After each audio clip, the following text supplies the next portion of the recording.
How should we deal with the problem of problem solving when you frame by solution? The answer is to ask why after each idea for a solution and keep on asking why until you get to the root of the problem. So let's begin with a husband and with the dialogue with the husband about why he considers homelessness to be a problem. You said it's a problem that homeless people live on the streets. Why is this a problem? And he answers, they're exposed to the elements, cold, rain, snow, and heat. You ask, why is that a problem? And he says, it's uncomfortable and unhealthy. Also, they lack adequate sanitation. Why is this a problem? It creates health issues for them, and they may infect others as well. Moreover, it costs governments money to treat the homeless in emergency rooms. But there's a more basic problem, he continues. Being homeless deprives people of dignity, privacy, and personal security. And then you say, well, why is this important to you as a philanthropist? We empathize with people, he says. We empathize with people who have to endure these hardships. Then you say, the homeless includes individuals, families, veterans, and children. Are you particularly concerned with any of these groups? And he answers, other organizations in the city are addressing the problems of homeless veterans and children. Let's us focus on other individuals and families, including those who have homes today, but who are at risk of losing them. Now let's have a dialogue with the wife. Although she's also concerned with the plight of the homeless, she's particularly concerned about the effects that they have on other people in the city. So imagine the following dialogue. You ask, you said you're concerned that the homeless people congregate in some residential and business neighborhoods. Why is this a problem? She answers, homeless people engage in drug abuse and commit property and personal crimes. They disturb and frighten people and make it uncomfortable for them to walk on the streets. Why is this a problem, you ask? She answers, it reduces residents' quality of life. It lowers property values. It reduces the income of merchants. Some homeless people engage in criminal behavior, and this draws on the resources of law enforcement officials. And why is this a problem to you as a philanthropist? I'm a resident of the city. Like my husband, I'm a taxpayer, and we own a chain of small businesses. Our neighbors and business associates are adversely affected. So now I'd like to turn to the question of who the stakeholders are who may be affected by the problem or its solutions. And from that, we'll talk about a very important subset of stakeholders, the beneficiaries. Here are some possible stakeholders and their interests. The homeless people themselves, their interests are the quality of their lives and having homes. Their friends and families who are concerned about the well-being, plus they have the burden sometimes of caring for them. Taxpayers who are concerned about the efficient use of tax money.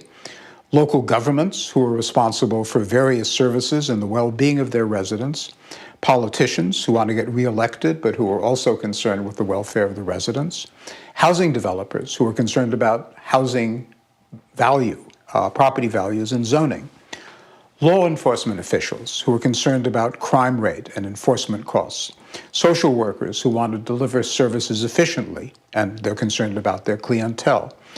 Residents who are concerned about the safety of the neighborhood and property values. Veterans agencies, although our couple has decided to leave that to another organization, but veterans organizations are particularly concerned with the well-being of veterans. Employers and businesses, they care about workforce, about customers, about safety. The Chamber of Commerce is concerned about the various businesses in town and attracting other businesses. And of course, medical and mental health providers are concerned about the well-being of the community. So based on our conversations with the philanthropists and our identification of stakeholders, we can identify two major sets of beneficiaries. There are homeless individuals and families. Their needs involve shelter, healthcare, jobs, schools, stability. And there are residents, businesses, and communities who are adversely affected by the homeless. And their needs involve personal safety and security and the quality of life and the cost to the taxpayers. Ideally, at this point, just as we would have interviewed other stakeholders, we would have done really in-depth interviews with these two groups of beneficiaries to get a better understanding of their needs. But in this case, we will just go on and to the next step of our problem-solving process and ask what would the ideal world be like from the point of view of our two philanthropists. Nobody would be homeless or at risk of being homeless. No people would sleep in the streets or loiter in neighborhoods to the annoyance of residents and businesses. No people would be without shelter and food and housing and basic medical care, and the city would not incur excessive costs in dealing with problems of the homeless. That would be the ideal world. So we've just been through the first step of the homelessness problem.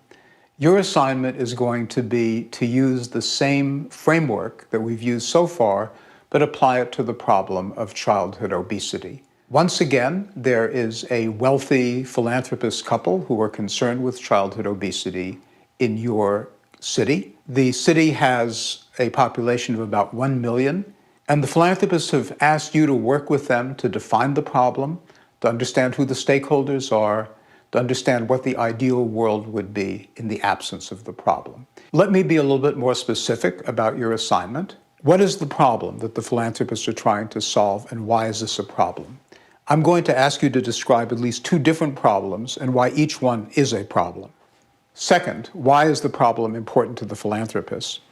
Since they are purely hypothetical, rather you should say why the problem is important to you, and give a plausible answer or two. And then what stakeholders are affected by the problem or might be affected by its solution. Identify at least 5 stakeholders.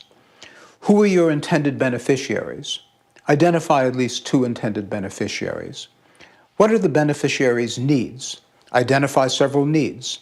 And what would the ideal world be like in the absence of the problem? And please define the ideal world. So in effect, your assignment for next time will be to go through the steps with childhood obesity that we went through together with respect to homelessness.